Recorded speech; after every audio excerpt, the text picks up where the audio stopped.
Hi, this is chapter 8 of chemistry. Chapter is titled Bonding, General Concepts. And this is probably the most important chapter in the book thus far. We're going to build a lot on the knowledge that we've accrued thus far.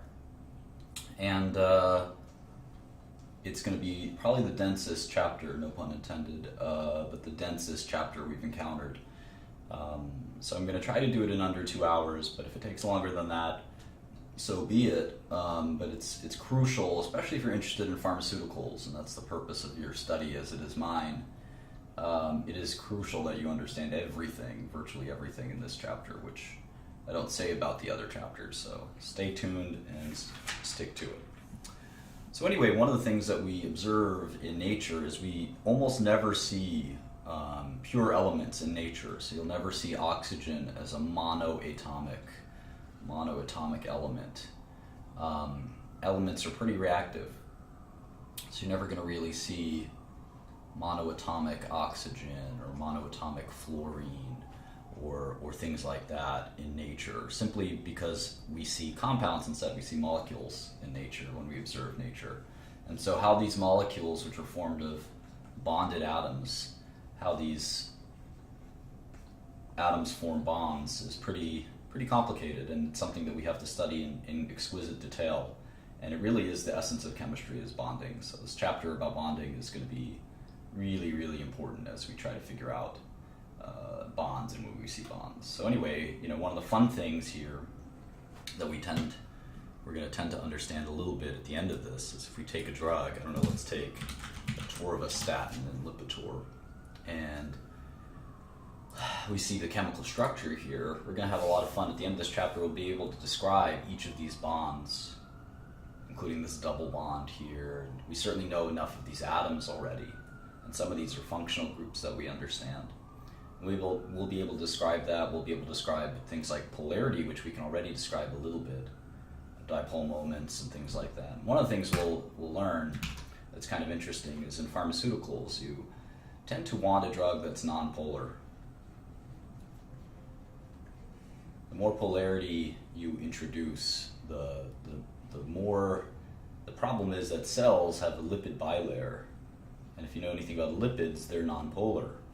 So if you had a polar, cells are encased in a lipid bilayer. We'll learn that in biology, but they look like this. They sort of look like a sandwich, and the sandwich is lipid based. So there's a space in between that you can slip a drug through if you make the right size drug. It's about enough room for a drug, 1,000 molecular weight or so, if you could slip one through. But if it was polar, it would have a hard time getting through. So you typically want nonpolar drugs. So anyway, we'll learn a lot about pharmaceuticals later, but in any event, this chapter is crucial. And so why do atoms bond? Why do we form molecules? That's going to be the key question here. So the first thing we're going to learn is the types of chemical bonds, types of bonds that exist out there. And one of the things that we'll appreciate is just the definition of a bond. And bonds are the forces that hold atoms together. That makes sense. Of course, in finance, bonds are obligations or debts, so it's fun to see that word all over again. I have a finance class I have to prepare for later tonight.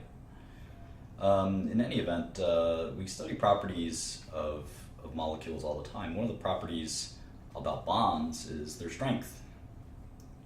Their strength. And one of the ways we can determine bond strength, does anyone know? It's pretty easy. It's through something called bond energy. It's the amount of energy it takes to break a bond. We measure energy in joules around here, so it's usually going to be in joules.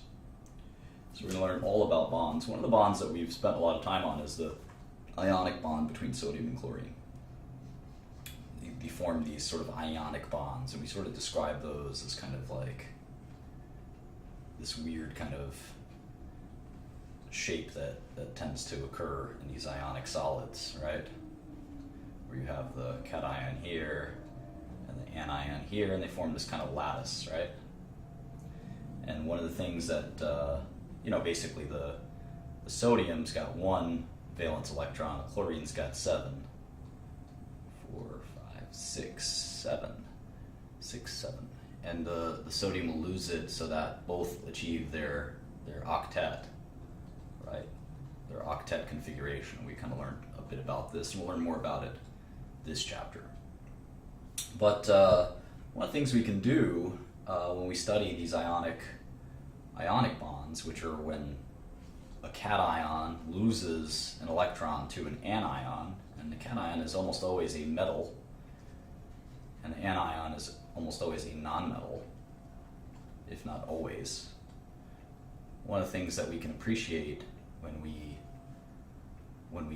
look at these kinds of bonds is actually we can do some calculations through something called Coulomb's law.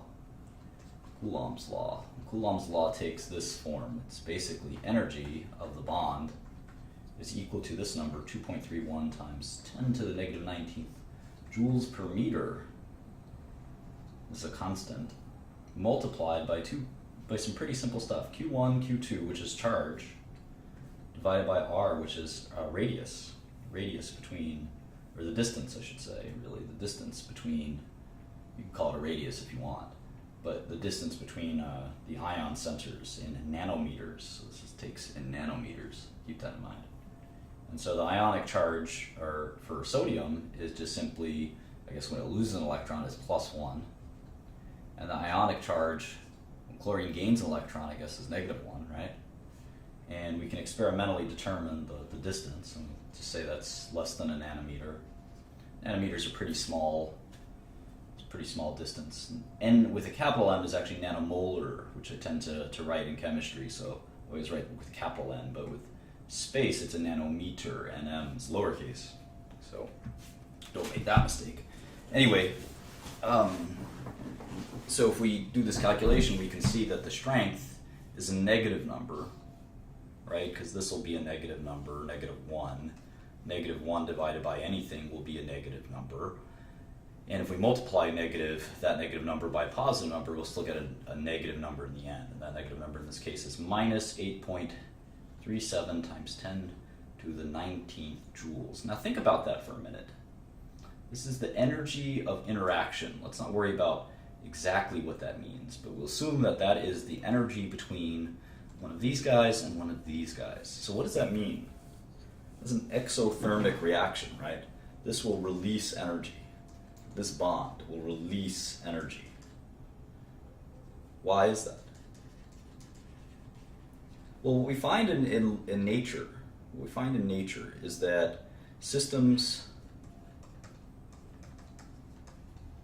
try to lower their energy, or they have a tendency, maybe that's better, they tend to lower their energy if they can. They sort of have that nature. That's the nature of all systems. So if these two ions can, they will release energy, and that energy is negative here. Right? They have much lower energy once they're bound. And you'll notice in Q1 and Q2 of these ions, if you had two positive ions like sodium plus, they would actually repel each other, right? This would be a positive number. So it would take a lot of energy. It would take a lot of energy to bring two positively charged ions together. And this should make a lot of intuitive sense when you look at Coulomb's law and you say, if they're the same sign, ion, same charge, it's going to take me a lot of energy to push them together. And in fact, the closer I get in space, the harder it will be. Whereas if they're the same charge, if they're the different charge, then it's easier, they'll lower energy when they bond. So that's a really important sort of concept, and we're gonna say that the system will always try to achieve the lowest energy possible by behaving in whatever way will allow that. So one of the things we'll look at is two hydrogen atoms.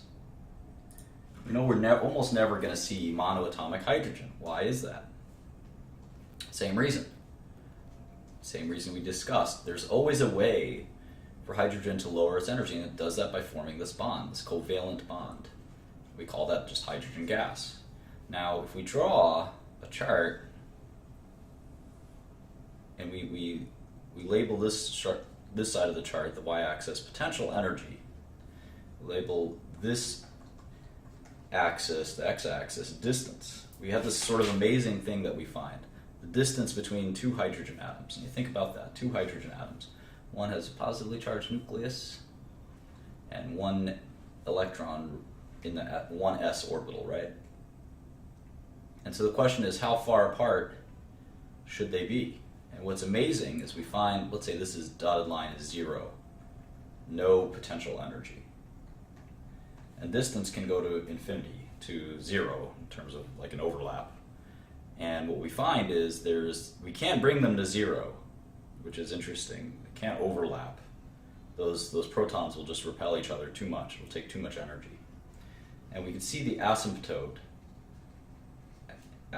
here, because ultimately as distance approaches infinity, the energy that these two have won't bear on each other if they're on different parts of the universe, for instance. They won't be interacting or impacting with each other. But why can't we make them smush together? Well, there's too much. It would take too much energy, right, to put these positively charged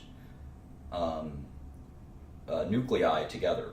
And remember, the electron is tiny, and it really isn't a cloud, so this isn't exactly drawn to scale. If I had to draw to scale, you couldn't even see the electron. If this was the nucleus, maybe it'd be a dot, maybe it'd be a tiny dot like that. And so you're really talking about bringing two protons together, and you're hoping that the electrons will find a happy distance. So now lowest energy is here, is this distance. And this distance is 74 picomolar, or picometer, excuse me, or 0.074 nanometer. And this is the distance between the two protons. And this is where hydrogen is the happiest. In other words, it has the lowest energy. After 74 picometers, say 50 picometers, it takes more energy to bring them together, because the protons in the nucleus are going to start to repel each other. They're going to start to say, I don't want to be that close. But interestingly, if you have this, if they're just right distance in terms of 74 picometers, what you'll see is that these electrons will tend to kind of exist in between the atom. So you'll have this perfect balance. You have sort of a bunch of interactions. You have the proton-proton, which is a repelling interaction. You have the electron from one and the electron from the other, which is a repelling attraction. And then you have the protons from nuclei and the electrons, which of course is attracting. And so if you balance all of those, this is the distance, 74 picometers. And that's what we'll call bond length. That is the length of the hydrogen-hydrogen bond. So when you see these bonds, HH, that is 74 nanometers. And of course, that's what we call a covalent bond, right? Like I said, this is going to take a while because I think it's very important to understand all of this. And one of the ways we can think about bond length is that it is the distance where the system has the least amount of energy, the minimum energy. And again, that's where it's sort of the happiest, if you will. Systems tend to organize themselves in a way that they have minimal energy. And this is the distance. Too close, and there's too much energy required, right, to keep those hydrogen atoms together. Too far, and they just don't have any interaction with each other. But just this close, 74 picometers, and it's just right. So try to keep all of that in mind.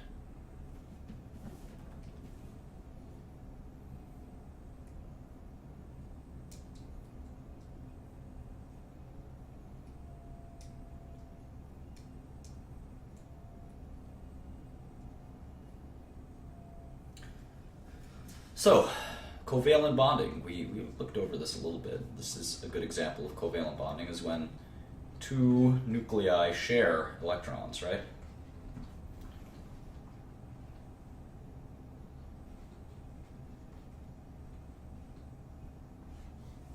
In this case, the hydrogen, here's the proton from each hydrogen, an electron from hydrogen 1 and electron or hydrogen from hydrogen 2 are kind of available, if you will, for both atoms. We know the first shell is not an octet, it's actually a duet shell. So the hydrogen is very happy because it has access, this hydrogen, we'll call it hydrogen 1, has access to both electrons. Both electrons. And hydrogen 2 has the same because they're sharing. So that's certainly why we get this covalent bond in hydrogen. That makes a lot of sense.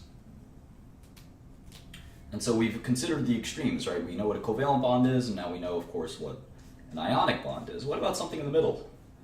We're going to call that a polar covalent. And with that, we have learned the three ways, or we will when we learn more about the polar covalent, we'll learn the three ways that bonds can form. So the first is ionic. This is sort of the taking of electrons, if you will. The second is covalent, which we learned briefly. We'll explore all these in much more detail. In fact, we have a whole chapter on ionic bonds yet to come. Ionic covalent and polar covalent. Now, what the heck is polar covalent? Well, we actually see this in water, and we're going to talk a lot about that, where it's a bit of this unequal sharing.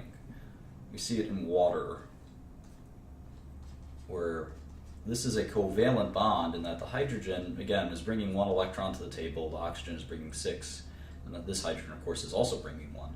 So they'll each share 1 electron. So hydrogen will contribute 1, and so oxygen will now have 7, and of course this hydrogen will contribute 1.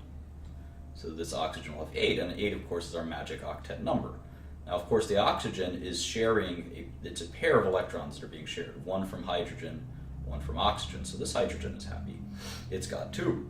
And that same thing applies here. And well, if you don't understand that, we'll go in more detail. But let's look at a simpler molecule. Let's look at hydrofluoric acid. And so what's interesting is fluorine is the hungriest, if you will, is the hungriest element there is. It has high electronegativity.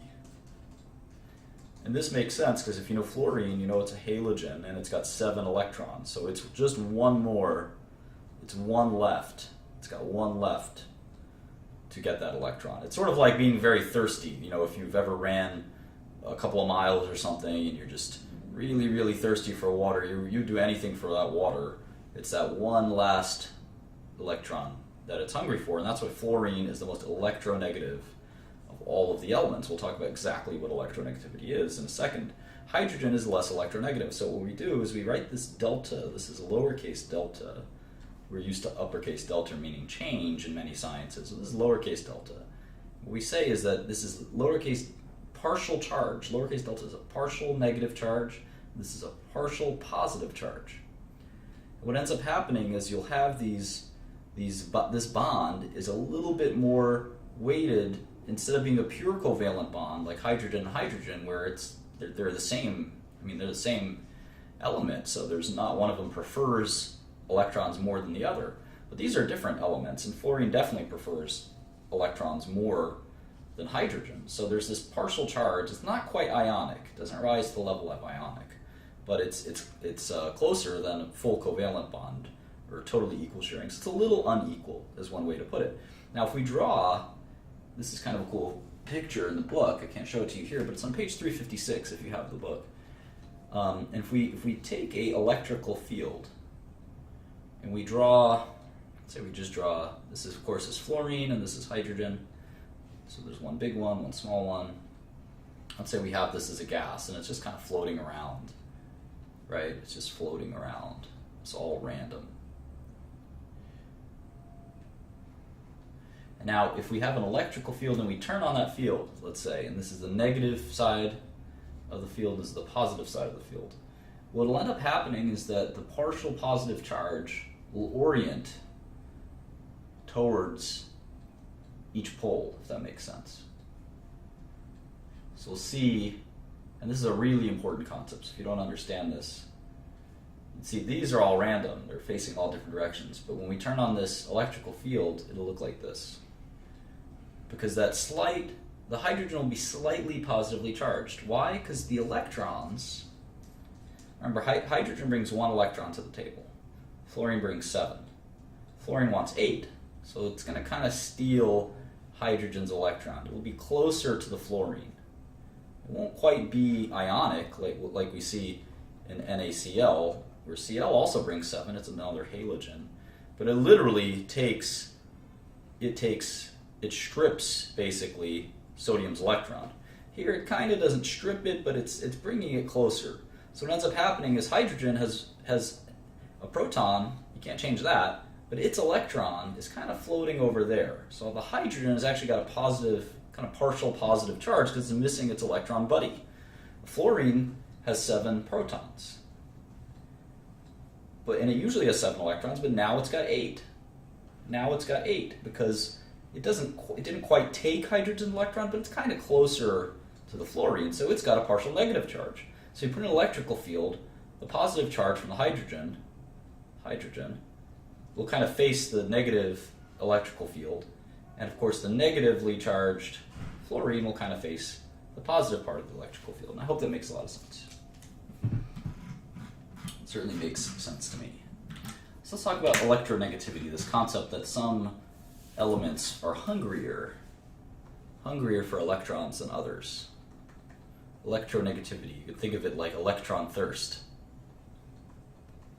One of the cool things is, if you look at electronegativity table, it might confuse you because there's so many numbers, but it's actually pretty easy. You can learn this trick real quick. Draw the periodic table. You can actually learn this trick where the first row, which is where most of our organic chemistry is going to be, is actually just 4.0 for fluorine, which is the highest, 3.5 for oxygen, 3.0, 2.5, 2.0, 1.5, and 1.0. So that's actually really easy. It's just in increments of 0.5. You have to memorize hydrogens too. I think it's 2.1, 2.1. And the rest are super easy, and you can kind of remember that carbon's 2.5. And then if you can't remember nitrogen, just say, well, it's 3, because that's just the 5th element, and oxygen is not the 5th element actually, it's the 7th element, but it's got 5 valence electrons, and we know carbon always has 4, and oxygen always has 6, and fluorine always has 7, so you can always remember it like this. And hydrogen is 2.1. The rest of the elements kind of don't matter. And you can learn chlorine. Chlorine's 3.0, but you're never going to really bond a lot with these other guys. You can learn sulfur if you want. Sulfur is 2.5. And you can certainly learn sodium. It's 0.9. You kind of get the trends, which is important, because what you find is that electronegativity goes down as even within one group, because what ends up happening is these atoms just get bigger and bigger, right? So they attract their electrons less and less just because they have so many. They have so many that the outermost shells just aren't going to hold on to electrons the same strength. So you see, as you go to the left, of course, they're less electron hungry. In fact, as you go to the left, they want to give up electrons. Lithium and sodium, they all want to give up electrons.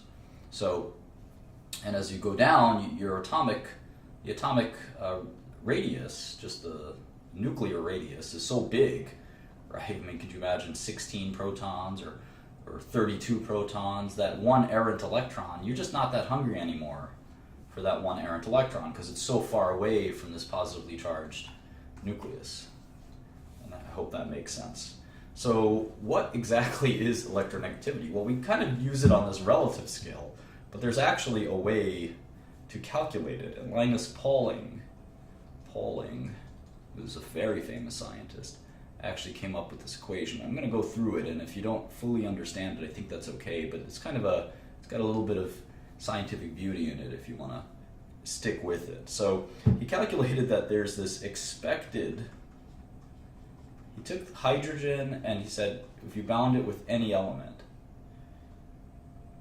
and if you took that expected bond energy, and he found this kind of, he tried to derive that. So he did this equation, and it's average.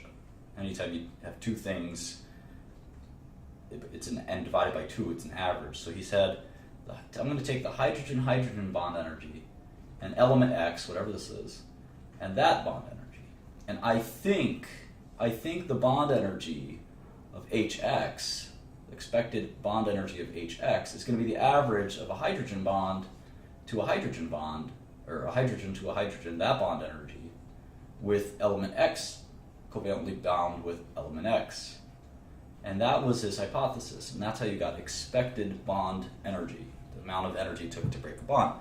So then he got electronegativity by saying, I think the delta, whatever I find between the actual, I can measure it actually by actually breaking the bond, and net it out from whatever this expected energy was, H minus X expected. That's what he said the electronegativity was. And if you stop and you think about this, it's kind of cool because it sort of says, it all makes sense. It's sort of like a math proof. It makes a ton of sense. Here, you get this sort of reasonable explanation for what the expected energy is, and then the delta is kind of how unexpected. It's sort of like a measure of the amount of unexpected electronegativity or electron hunger. And we see that fluorine behaves like a total electron beast, if you will. Negativity. It really wants electrons more than you would expect. And again, it sort of makes sense from our perspective. But in any event, that's sort of the nature of that. So let's get a little more in depth. How do we use this electronegativity?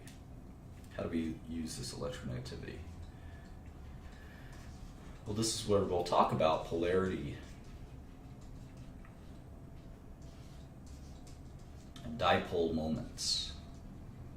They're not hallmark moments, they're dipole moments. So we take that hydrogen, this hydrofluoric acid, HF, and what we find is that it looks a little something like this. We've got the hydrogen here, we've got the fluoride here, and we have this sort of, we're going to draw this arrow, and of course this is the partial negative charge and this is the partial positive charge. And this is how we draw the dipole moment. It has a dipole moment here and a dipole moment here. And this means it's polar. It's polar because the hydrogen is a little less, it's more positively charged, and the fluorine's a little more negatively charged. So this end of the molecule is positively charged, as you can see here, and the way we draw it is it's going to point to the negatively charged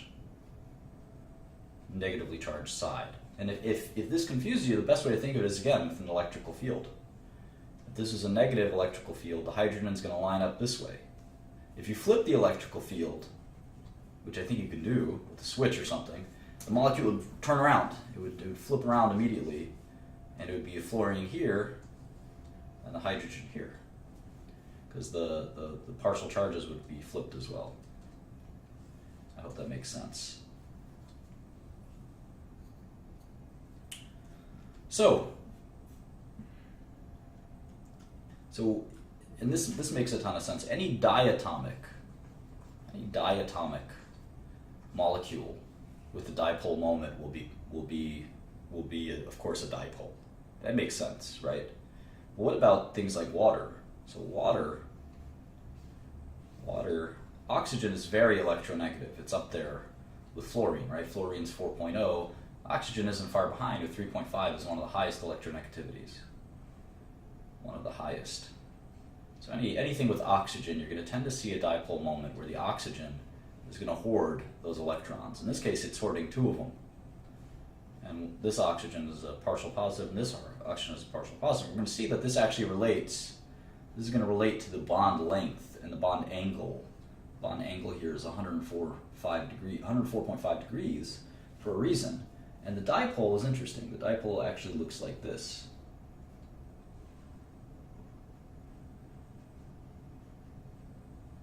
So there is a polar side. And again, in a electrical field, this is sort of how it would be oriented. So if you always have trouble, the way that I do, is I have trouble finding where the dipole is, I just think of an electrical field and say, well, it's going to kind of force itself that way. Well, how about an atom like carbon dioxide? This one's interesting. This one's really interesting. Again, you're going to have this electronegativity. The oxygen's way more electronegative than carbon, which is 2.5. So you're going to have these partial negative charges, right? And the carbon's going to have two partial positive charges. But how can it orient itself in an electrical field? It really can't. In fact, carbon dioxide does not have a dipole. There is no dipole here. No dipole. Because ultimately there's no way to orient it in 3 dimensions so that it would adhere to the electrical field in a certain way. It doesn't matter how you arrange it. You could rotate it 90 degrees, 100 degrees, it doesn't make a difference. So we can do a little bit of an example. They're asking us to draw dipole moments in a series of molecules. Let's try it. First one is hydrochloric acid, an old friend of ours. Well, I think this one's pretty easy. You're going to have hydrogen, you're going to have chloride, and you're clearly going to have the chlorine hoarding that electron, right? Because I think chlorine's electronegativity is 3.0, hydrogen's is 2.1. So you're definitely going to have a dipole. So the chlorine's going to hoard the electrons, it's going to have a negative here, hydrogen's going to lose its electron partially, positive here, and it'll look a little like this. That makes sense. Okay, cool. What's next? They're asking us for Cl2. Cl2. Well, this is pretty easy as well. This is going to be a covalent bond between two chlorines, and anytime you have the same element, the same atom, you're going to have no dipole. The whole point of a pole is that there's some unequal sharing, and anytime you have this, they have the same exact electronegativity, right? So 3.0 minus 3.0 is 0. They have the same hunger for electrons, so one of them can't have more or less than the other. SO3 is interesting. This is interesting. So O, remember, oxygen is 3.5, and sulfur is actually just 2.5. So again, you're going to have a hunger for electrons. You're going to have a hunger for electrons. So if we have sulfur here in the middle, let's just draw it like a triplanar, I guess. You're going to have all these partial negative charges on the oxygens. And sulfur is actually a 3 delta plus, 3 partial positive charges. But there's still no way to really orient this in an electrical field. Where would it point to if you made this electrical field? I don't know that you could have it point in any preferential way. The charges all kind of cancel out, so there's no dipole here as well. There's no dipole here as well. How about methane? We look at methane a lot in organic chemistry. We've got carbon, which is 2.5. We've got oxygen, which is not oxygen, sorry, this is hydrogen. Methane, it's just 2.1. So you have a slight unequal charge. In fact, the carbon's going to be hungrier for the electrons than the hydrogens. So the hydrogens are going to have this partial positive charge. Carbon's going to almost act like an oxygen, which it doesn't. It's not used to acting that way. It's going to have 4 partial negative charges. And again, no good way to orient this in a field. It would be the same if the poles were reversed. It would orient itself the same way, which makes it no dipole. How about H2S? H2S. This is interesting. We know hydrogen is 2.1. We know S is, I think, 2.5, right? So S will be in the middle. It's sort of like H2O, except with the sulfur. And we know that it's going to be a bent shape because the electronegativity is different. So it's going to hunger for electrons a little more than the hydrogen. So this will look like water, basically. So of course there is a dipole. There is a dipole. And that's that. So we're making okay progress here, I think. Chapter 8.4, we're going to talk about ions. We're going to talk about ions, and this is going to be a lot of fun.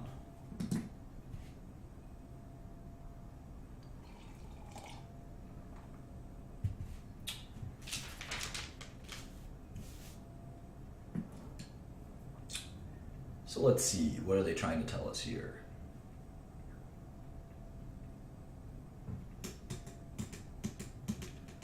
Well, this is, I think, pretty intuitive, but if you look at the periodic table, you have group 1A, and you see that these elements tend to form ions where they lose one electron. That makes a lot of sense because we can include hydrogen in here, although hydrogen tends to, we'll talk about that, it tends to gain an electron, but it can behave as both, we know that. So anyway, those are group 1A, group 2A, all of them have the same property, right? They tend to lose 2 electrons. 3A, same thing. 6A, oxygen tends to gain 2 electrons, so does sulfur. And 7A, all these guys, the only thing that they do is they gain 1 electron. And so this has, I think, been obvious to all of us, but these are the kind of ions that form in chemistry. And probably the most important one we're going to ever think about is the oxygen. I think we know all this, but it's just something that the book is certainly asking us to keep in mind. One of the things we're going to look at is isoelectronic ions. And this is kind of a neat concept. It's more neat than anything else. When we have oxygen, O2 minus as an ion, and fluorine minus as an ion, what's interesting is they have the same amount of electrons. So remember what oxygen's atomic number is 8, and fluorine's is 9. But interestingly, they both have, this is protons, right? They both have 10 electrons. 2 in the 1s shell, and then 8, right? 8 in the 2 energy levels, so 2s2, 2p6. So this is the Nobel configuration of what? Which noble gas? Neon, right? Neon. Because neon has 10 protons and 10 electrons. So they're kind of copying neon's electron configuration, and they've reached the promised land. They're a full octet. They have this electron configuration. So what's kind of neat is that they all have the same amount of electrons, but they have different amount of protons. So with fewer protons, would you expect, let's draw oxygen out here. This is the nucleus. Would you expect its sort of 10 electrons to be closer or further away than fluorine, which has 9 protons? Think about that for a second. Same amount of electrons,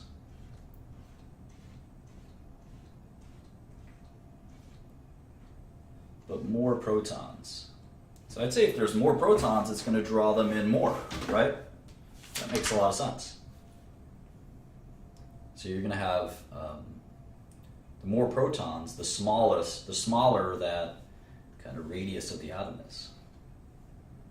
So this will be smaller than maybe this. Oxygen will be bigger than fluorine in this case in terms of the size. That's kind of interesting. And again, I don't think it's that important, but pretty interesting. Let's move on. We're at 8.5, and we're on page 365 of Zumdahl and Zumdahl's textbook. And this section is called Energy Effects in Binary Ionic Compounds. And there's 12 sections, so we're at 8.5.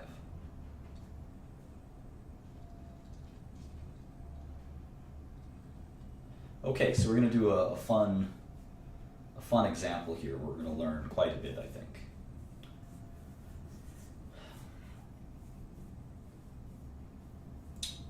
So we're going to take lithium.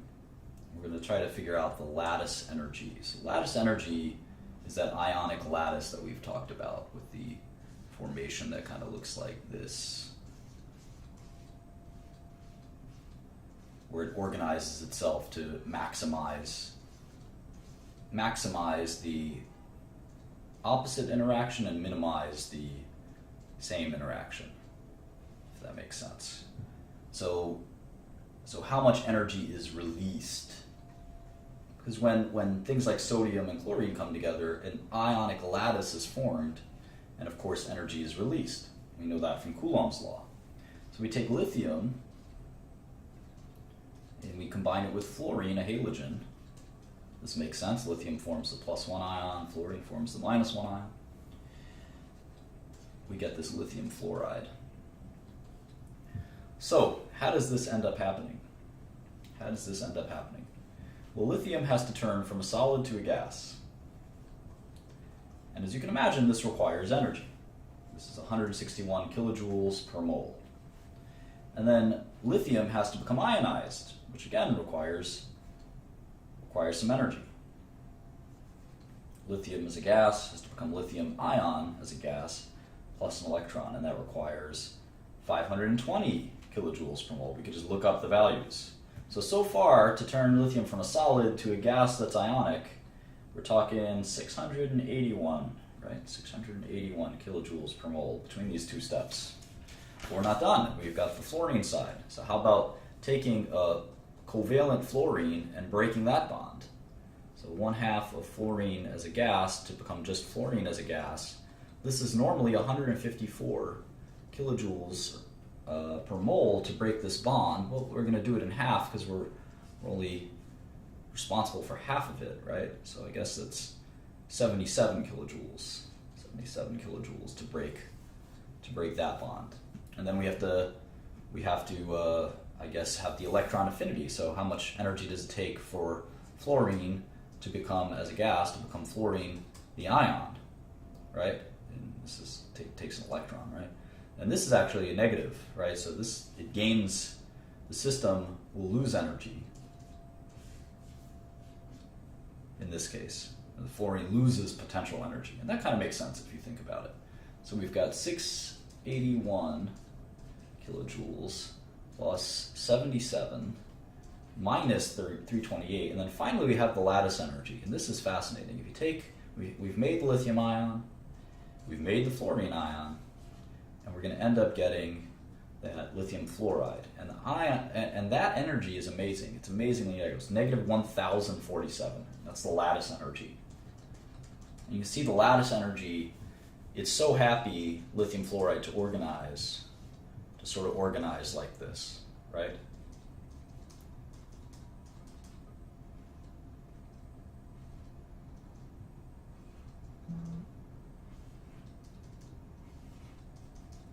This is the lattice, the ionic lattice. And so the lattice energy, this is the lowest energy possible configuration. These are really high energy, potential energy elements, and they're very high potential energy ions, but then they organize themselves in this way, and they're very low energy. So the total amount is negative 617 kilojoules per mole. This is a pretty cool concept, and it directly relates to Coulomb's law. All right, let's keep going. I'm on page 369. We're going to talk about section 8.6, which is the partial ionic character of covalent bonds. And if this kind of blows your mind, that's okay. It's not that important, but it's one of the things that we're going to learn is that there's really no such thing as a truly ionic bond. Even the most ionic bonds have some sharing and some covalent nature. So we're going to say that how much of something is ionic, and then we're going to look at electronegativity down here. The difference, electronegativity difference. What's the most electronegativity difference you can think of? Well, it has to be with fluorine, right? So here's CaF, calcium fluoride, or cesium fluoride, Cs. And here's potassium fluoride, and here's lithium fluoride. And it's asking us what's the percentage ionic character, and this is 100%. So it's getting close. This is like 80% ionic. And then let's look at the closest electronegativity difference that's not at least the same element. So if we look at, iodine bromide, this is like almost the same. The electronegativity difference is close to 0. This is 1, 2, and 3. This is 0. So it's like over here. It's like 0.1 or 0.2 or something. You see the percentage ionic character it is close to 0. It's like maybe 5%. And there's stuff in the middle. Like lithium iodide you would expect to be really, really ionic, but it's about 50% ionic. And we can actually calculate percent ionic. How do we determine what that is? Well, it's actually measured dipole over observed or calculated.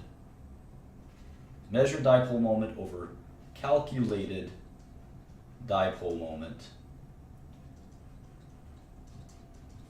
of the ion versus the bond. And it's sort of like Pauling's electronegativity difference. calculation. And again, I wouldn't worry too much about it, but it's kind of this cool idea that no bond is truly, truly ionic, that there's still some amount of sharing going on. So now we're going to get to the fun part of this, which is 8.7 on page 370. The rest of this chapter, I have to warn you, is a little technical and sometimes can be difficult. We still have the bulk of the chapter ahead of us, probably another 30 pages. This is where the bulk of the chapter is. Everything else was a warm-up, so buckle up. Covalent chemical bond. The covalent chemical bond. And the book loves to talk about models, so they're going to say a model.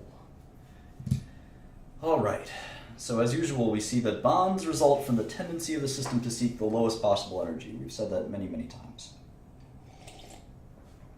And so if we take methane, one of our favorite molecules, methane, how do we look at this?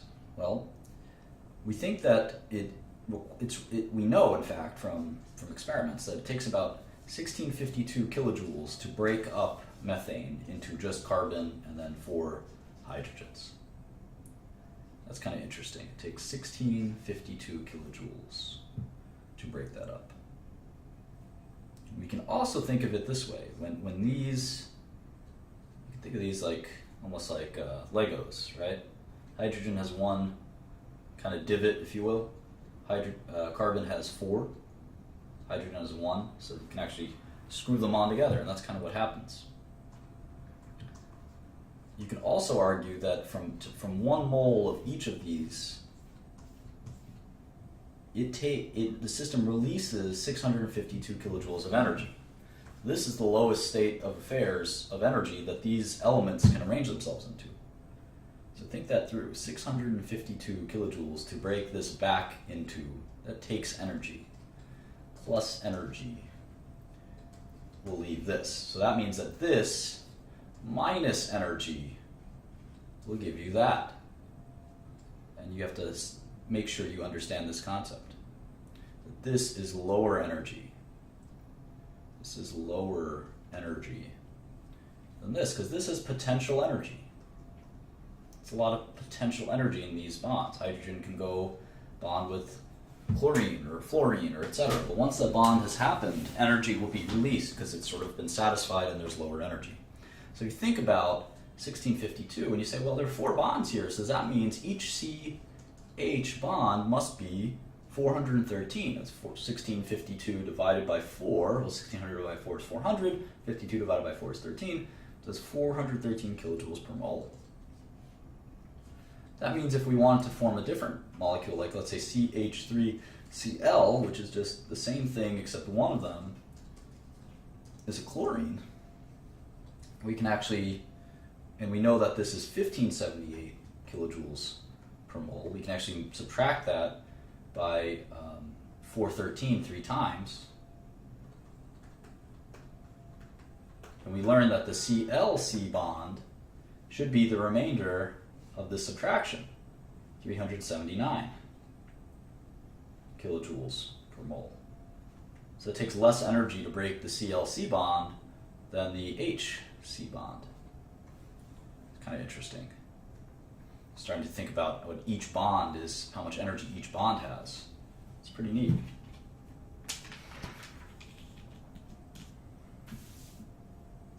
So let's look at 8.8. We're really going to try to drill this point home even further on page 373. Or at 8.8, covalent bond energies. We'll take that methane again. So one of the things we find in methane, so many contradictions in chemistry, but one of the things we find in methane is to break that first methane bond to get some CH4 to CH3, of course, that extra hydrogen. It's going to take 435 kilojoules. Then to go from CH3 to CH2, extra hydrogen, it's another 453. It's a little bit more. And to go from CH2 to CH, it's 425. And the final step to go from CH to just plain old C, plain old carbon, is 339. we find that the total is still 1652, and the average is still 413. We can see that each bond has a slightly different energy. Like this one's pretty different.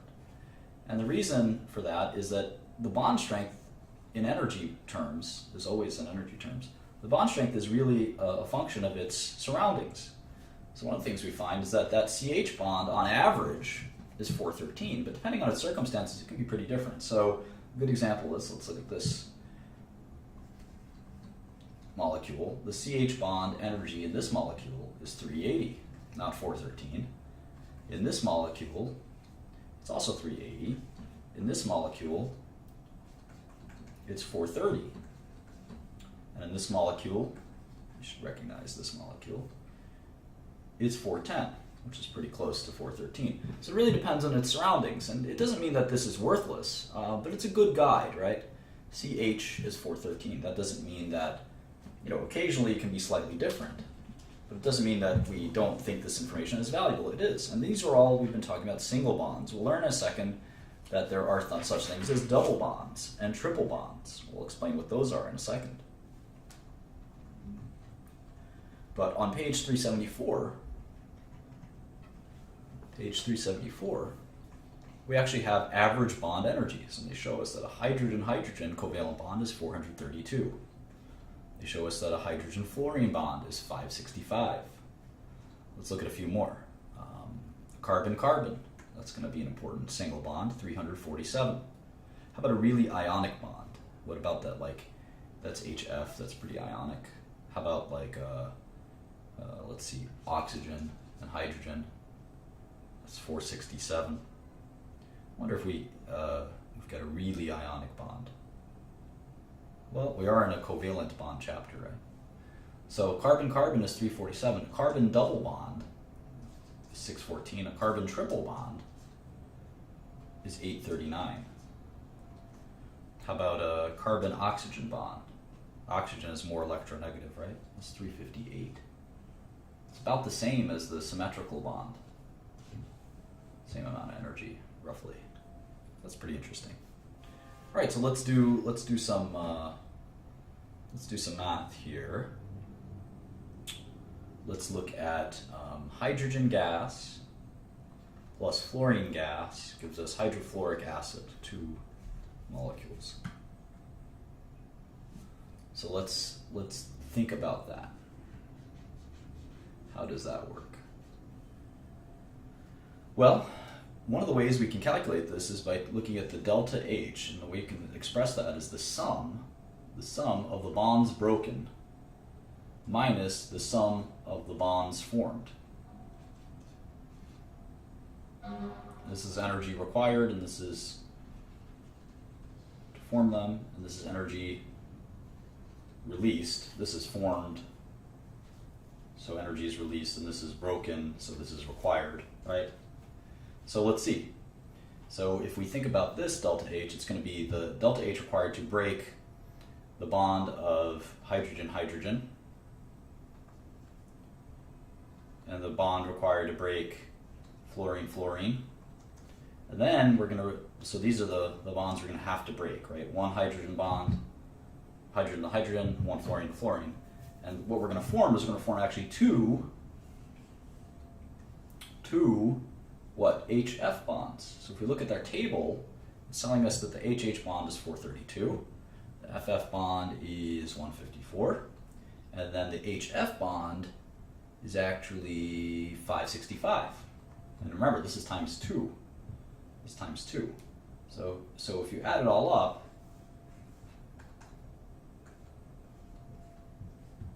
this is negative 544 kilojoules. So this reaction is a very naturally occurring reaction. It's highly exothermic. The system releases energy, and the system releases energy, and it achieves a lower energy by doing so, right? All right, let's move on. I think this is actually pretty efficient.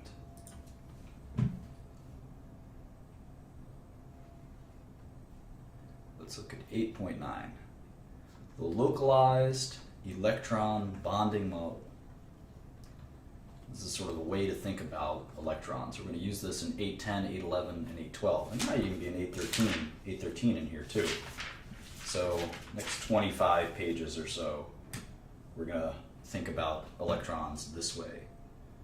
And we assume that a molecule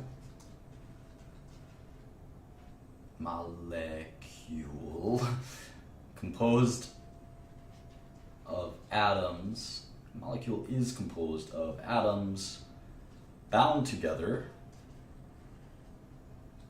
by sharing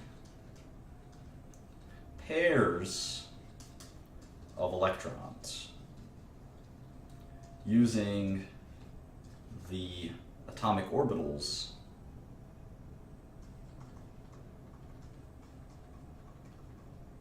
of the bound atoms. And really, the only significance this has is the idea that there's lone pairs and bonding pairs. Lone pairs are in, ooh, I wonder who that is, hang on.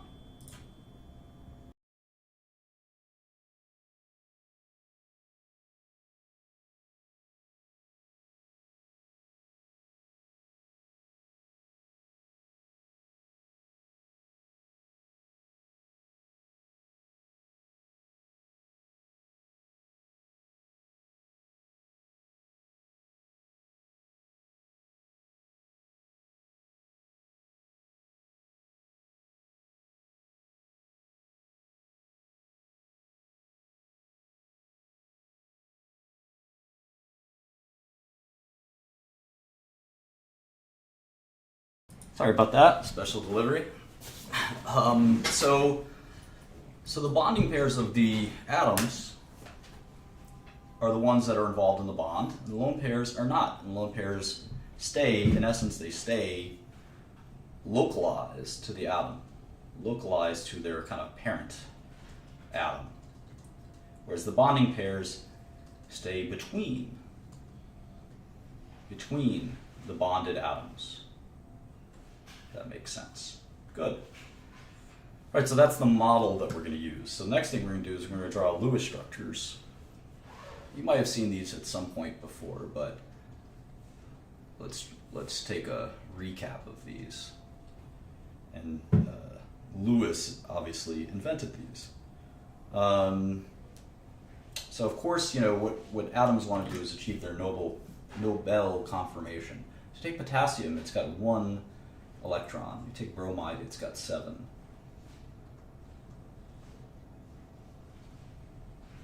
So this potassium will give up its electron, and then it'll look like this. Potassium will have achieved its neon, is it neon? Argon. It'll look like argon's electron configuration, and bromide will also have an octet and be satisfied. So this is the Lewis dots. We tend to show just the valence electrons. We omit all of the other electrons, so just the outermost shell.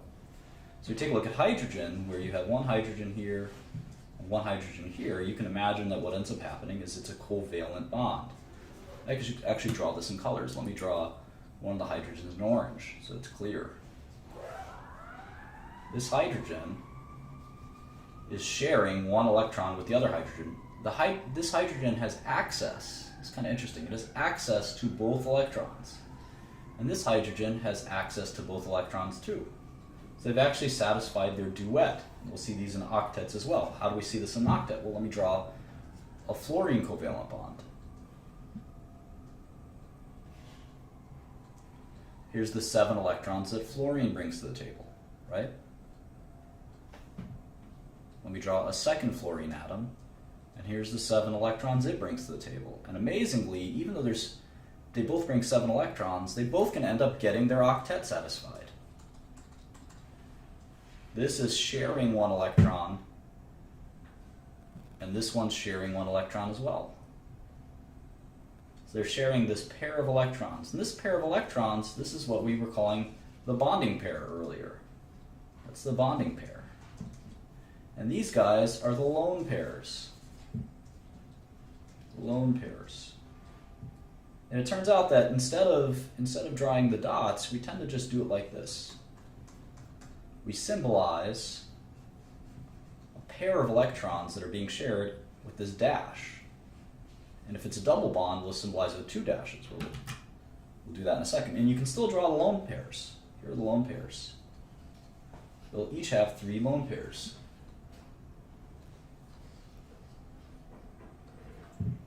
So anyway, if we look at water, let's draw water. So you think of it like this. Oxygen is always bringing 6 valence electrons, no matter where it is, right? Hydrogen is always bringing 1. And we talked about this earlier. They're going to share 1 apiece. So oxygen is going to be thrilled. It'll have 8, right? And hydrogens will be thrilled too. They'll have 2. What we can kind of do here is we can actually draw, like I said, when we have a bonding pair, we can just draw a line. One of the ways the line, when I was a kid, always confused me, because the line doesn't really seem to make a lot of sense. But if you think about it like this, think of the line as 2 electrons, 1 at each end of the line. If you kind of visualize it like that, it makes much more sense. That the oxygen has all 8 of these electrons, 1, 2, 3, 4, 5, 6, 7, 8. And that it's got 2 lone pairs and 2 bonding pairs. And of course, you shouldn't draw it like that, you should draw it like this. But mentally, maybe you could think of these as, always think of this as 2 electrons. 2 electrons.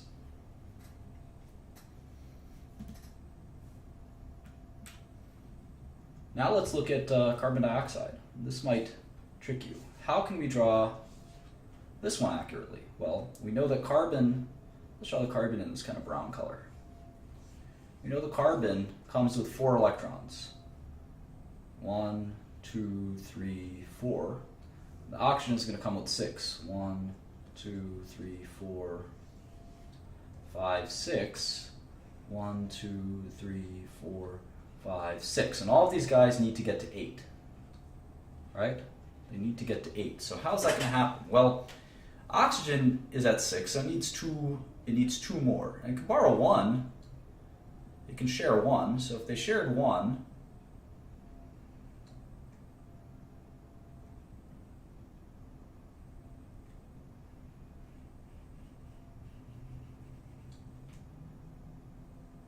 well, now oxygen has 7, right?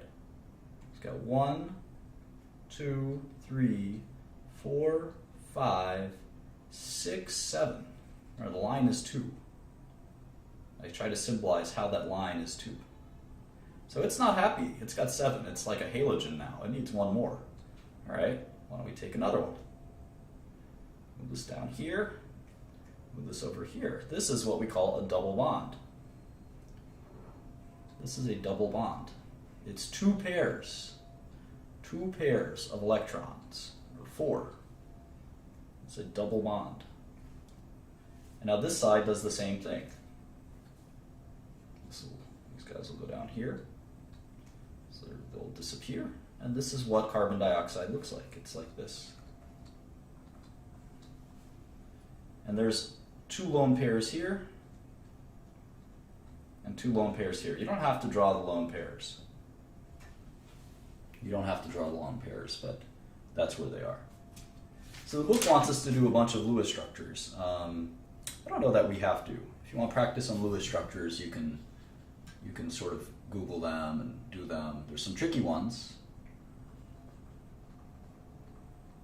And Khan Academy does a great Lewis structure series. I encourage you to do that. But to be good at chemistry, you have to understand how to do these Lewis structures. Triple bond is, as you can imagine, similar. There are exceptions to the octet rule. There are exceptions. Boron tends to be an exception. So boron can do some funky things, and it can have a valence of less than 8. Carbon, nitrogen, oxygen, and fluorine all obey the octet rule. On page 382 here. They all obey the octet rule. But boron and even beryllium tend to have exceptions to the octet rule. just these two. We don't see these guys a lot, but anytime you see boron or beryllium, you just get a little nervous that they may not obey the octet rule. And then finally, anything in the third row or beyond, or they have a d orbital, so they can have extra electrons. They can contain more than 8 electrons. Now, most of the action in organic chemistry is in these elements anyway, so you can kind of respect the octet rule quite a bit. All right, let's look at one ion. It's a little complicated. Let's look at nitrate. We know that nitrate is NO3 minus, right? Well, how do we draw this bad boy? We can assume there's a nitrogen in the middle. You assume there's 3 oxygens around it. I think that's fair. Now, how do we draw this? Well, we know oxygen comes to the table with 6. It always does, right? So let's draw 6 on each.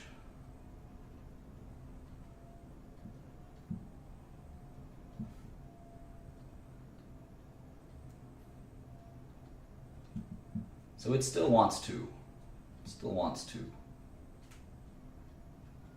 Nitrogen comes to the table with 5, right?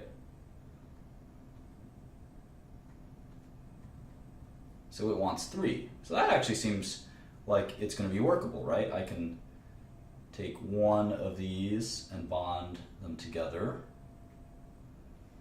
So now nitrogen has gone from 5 to actually 6, right? 1, 2, 3, 4, 5, and 6. We do the same thing here. I'm going to remove number 4, put it here. Oops. That's easier.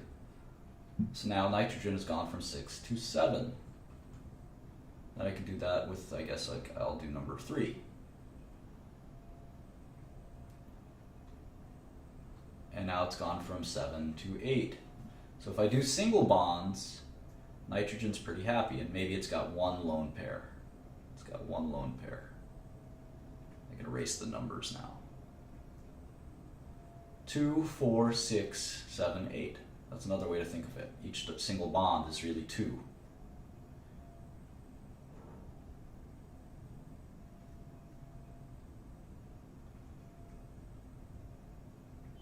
All right.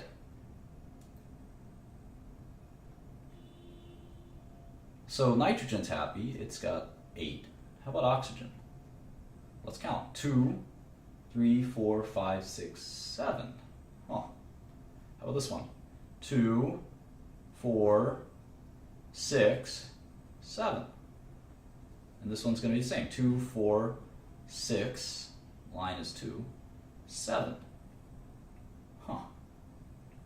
So nitrogen is 8, and the oxygens have 7. But remember, this is an ion, right? This is an ion, so it's always got 1 extra electron. Always got 1 extra electron. So these two are interesting. This can form a double bond.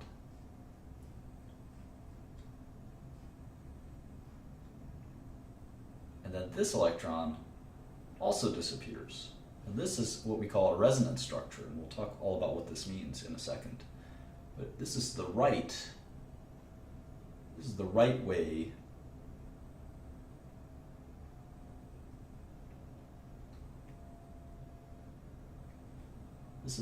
way to draw this, amazingly. So what this is you've got 8 around the nitrogen, 2, 4, 6, 8. And you've got 8 around each oxygen, 2, 4, 6, 8, 2, 4, 6, 8, 2, 4, 6, 8.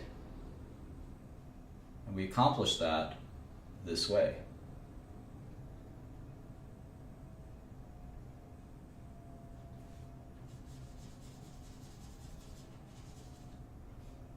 And what's interesting is this double bond can kind of flip to here.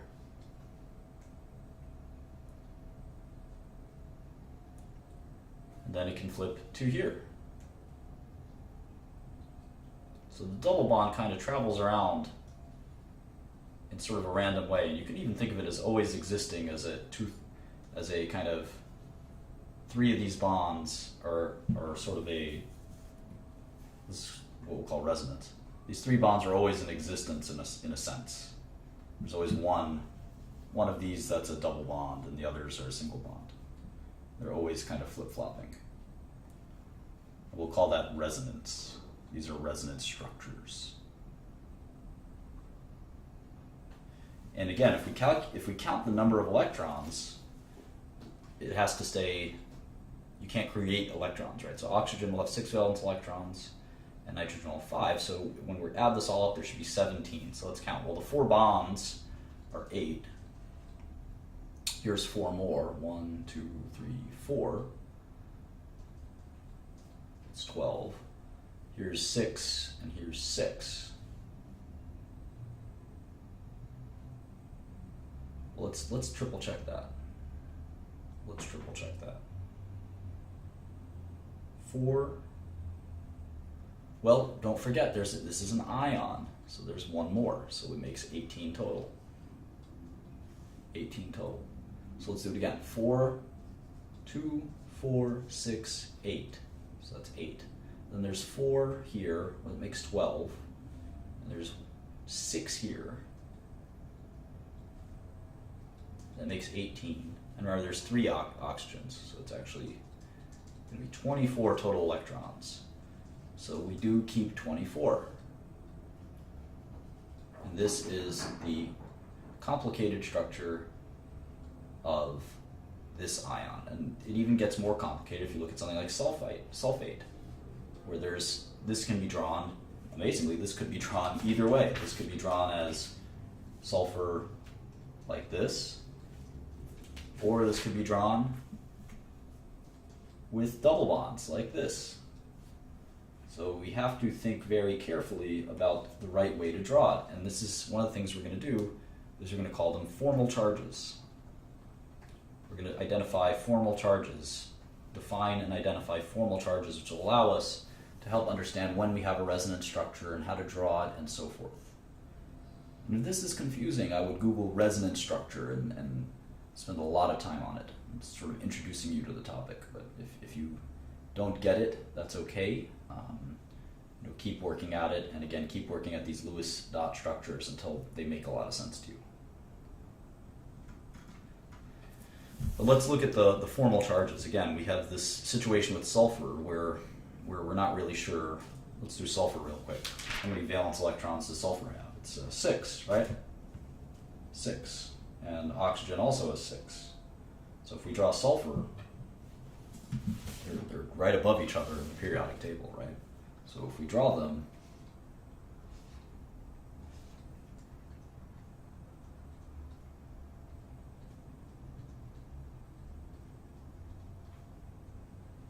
and remember this is a 2- ion.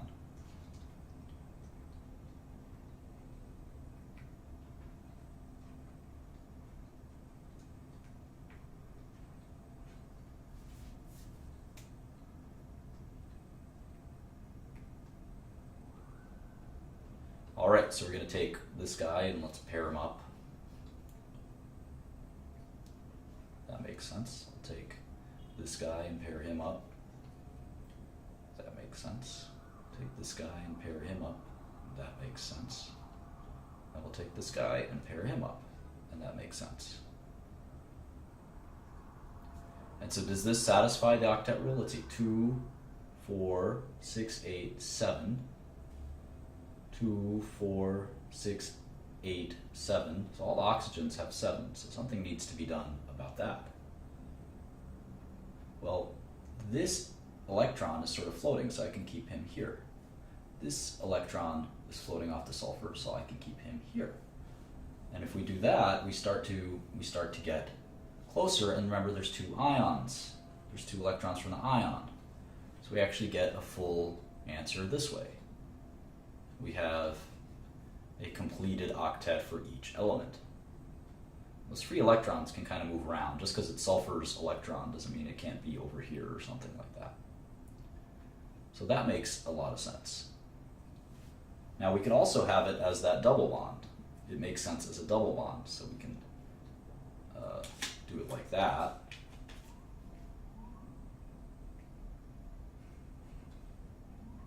And the reason it can do this is because sulfur has a d orbital where it can have a little extra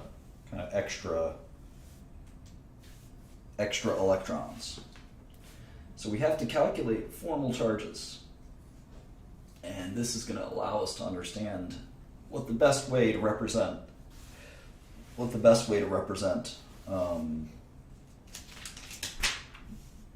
Lewis structures are. So we'll have to calculate that. And the formal charge is the difference between the number of valence electrons, like in this case, 6, right? It comes to the table at 6, on the free atom, and the number assigned to the atom. So we have some rules for assigning.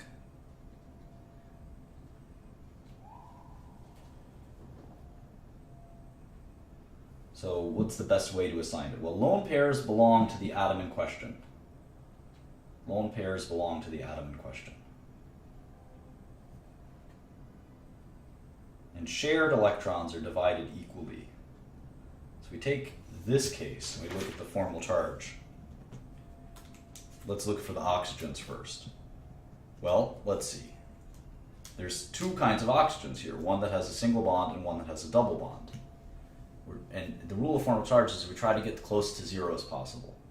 So the single bond electrons, let's do those first.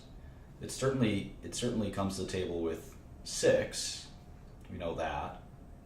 But let's see how many we're going to assign to it. Well, if it's a single bond, it's going to share half of 1, right? It's going to share half of 1. So we're going to add half of that double bond. So that equals 7. And the formal charge will be the difference between the free atom, which is 6, and the assigned electrons. So the lone pairs it keeps, so 2, 4, 6, and it keeps half of the double bond, a single bond. So that's 7. So 6 minus 7. The formal charge in the oxygen is -1 for these guys. -1. Now for these, it's interesting. There's 2 lone pairs, so that's 4. And then it's going to keep half of the double bond. The double bond is 4. So it's 4 lone pairs from the lone pairs, and then half of 4 from the double bond is 6. So the formal charge on the oxygen with the double bond is 0. Pretty interesting. These are the formal charges, -1, 0, -1, 0. And for sulfur, let's see, well, it doesn't have any lone pairs, right? But it's got 6 bonding pairs. So it's going to keep 0 plus 1/2 of 12, which is 6, and its normal valence in the free atom is 6, so its formal charge is 0 as well. So in the rule of formal charges, we're trying to minimize formal charges. So this is the configuration that minimizes the formal charges, because it turns out that if you compare the formal charges of this structure of sulfate versus this structure of sulfate, both of which solve the valences correctly, it turns out that this has the formal charges that are closer to 0. This one is -1, and all the other ones are 0. Whereas if you look at this one, the formal charges are quite different. The sulfur formal charge is 2 instead of 0 in this case. And the formal charge for the oxygens, let's see what they are, -1. -1. So this is kind of a mess in terms of formal charges, whereas this is a lot cleaner, closer to 0. There's only 2 oxygens that have formal charge of -1. So I hope that makes sense from that perspective. All right, we're in the last section. So I think we've made great time, but this is a long and complex section. And it's called the Vesper model. We're going to talk about the actual molecular structure. I know this guy named the RZA, who's a rapper, and he likes to talk about molecular structures. He likes the way that those two words sound. So do I. So we have something in common.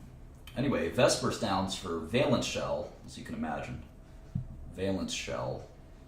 You probably don't know what the EPR stands for. Valence shell, electron pair repulsion model. Vesper model. What does that mean? What does that mean? Well, it means that the structure of an atom or molecule, structure is determined by minimizing electron pair repulsions. And that makes sense. Electrons are negatively charged. They don't want to repulse each other, so molecules will organize in a way that minimizes their repulsion. So here's a good example. Here's beryllium with chloride, BeCl2. Okay? BeCl2. And we know that beryllium can violate the octet law. We know that. So Be can only have 4 electrons. We know that it can violate it. Chlorine can't, right?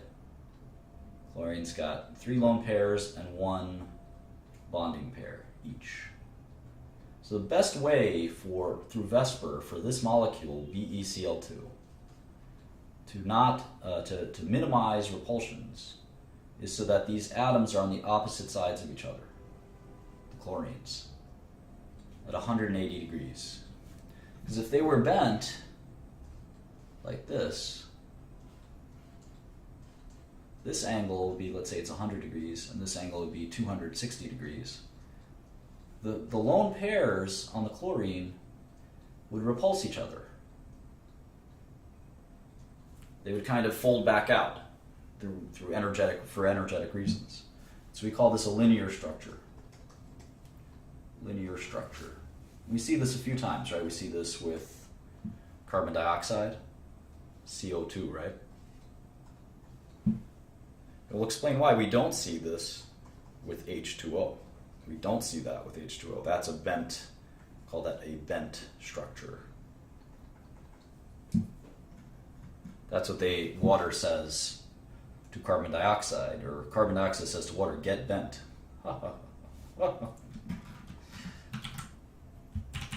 Let's look at another one on page 390. This is a molecule called BF3. And remember, boron also can violate the octet rule. You can see here that it only has 6 valence electrons, and that's okay because it's boron. Only boron and beryllium are violators of the octet rule. They don't care about the octet rule. Fluorine behaves itself, though. And so what's the best way for these guys to stay? This is the Lewis structure.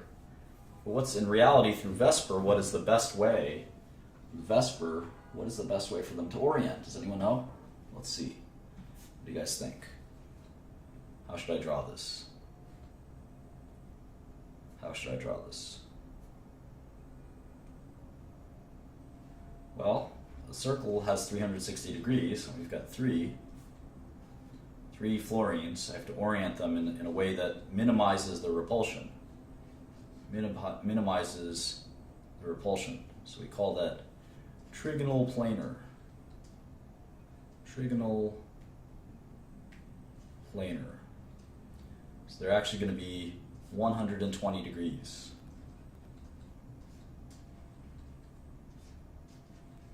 And that makes sense. It's like a triangle. They're equally separate from each other. This is boron. This is fluorine. This is the furthest they can be apart, because it has to equal 360. So if this was 100, this is 140, they would repel each other to the point where it oriented back into 120 degrees perfectly.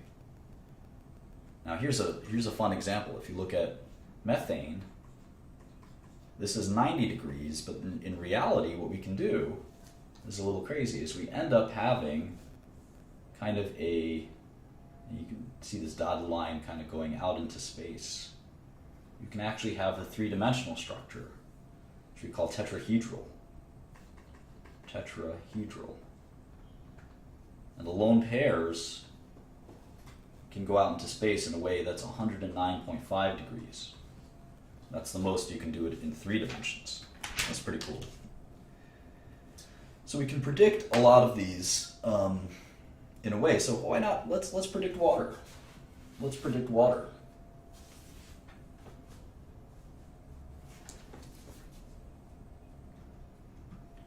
So we know water looks like this on a Lewis dot structure. There's two lone pairs here on the oxygen. So why is it bent? Does anyone know?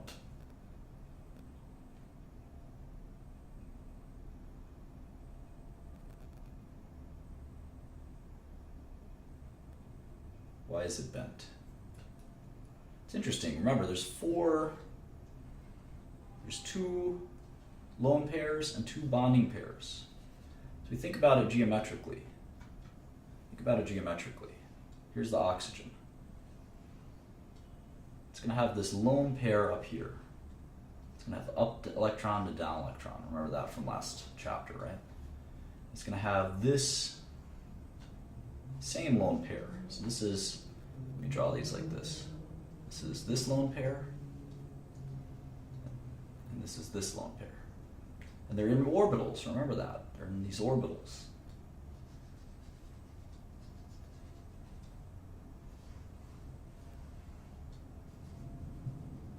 And then it's got the bonding pairs.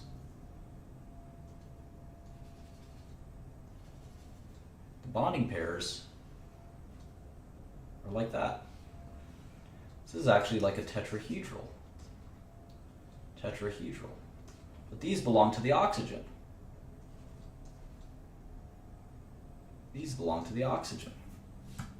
So what ends up happening is that it actually is a tetrahedral electron structure, but remember, these belong to the oxygen. So really it looks like this. Or that's why we draw it like that. It's bent. Isn't that fascinating? And here's the last important lesson is lone pairs, it's amazing, lone pairs require more room than bonding pairs.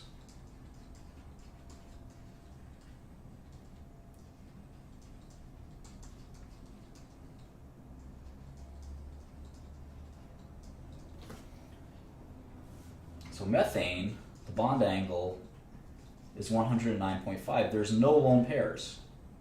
Think about it. Each one is a hydrogen. It's one from the carbon and then one from the hydrogen. Same thing here.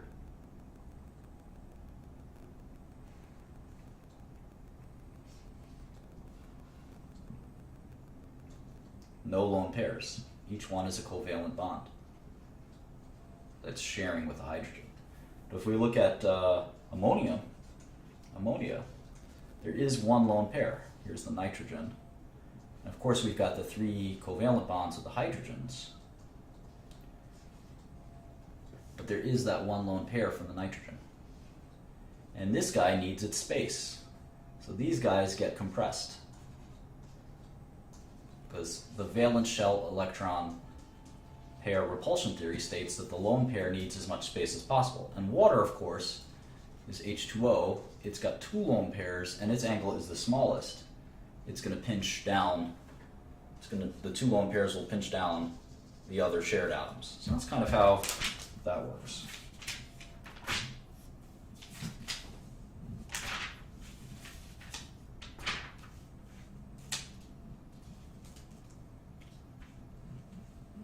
What's interesting is with double bonds, they actually behave like single bonds in Vesper. It's kind of neat.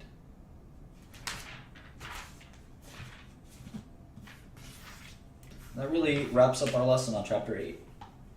I did skip over nothing in particular. I just didn't delve extremely deeply in each subject. So if you find any of it confusing, I would definitely go over it in the book. It's Chapter 8. There's so many resources for chemistry education on the internet. I didn't do example after example after example this chapter. But if you need more help, you can certainly reach out to me, or you can look around on the internet. I recommend Saul Kahn's Khan Academy, Khan Academy. But there's other videos on YouTube and other places. My goal here is to sort of present the material. Hopefully you understand it at first blush. If not, you can watch my video over again. If not, you can read the book, the Zumdahl and Zumdahl book. If not, You can go around, find another textbook, or you can go around the internet, but this is material you absolutely need to know. If any of this is unclear, you will just get stuck even worse as you progress. So go backwards and triple check that you understand everything. So again, thank you so much for that, and I'll talk to y'all later.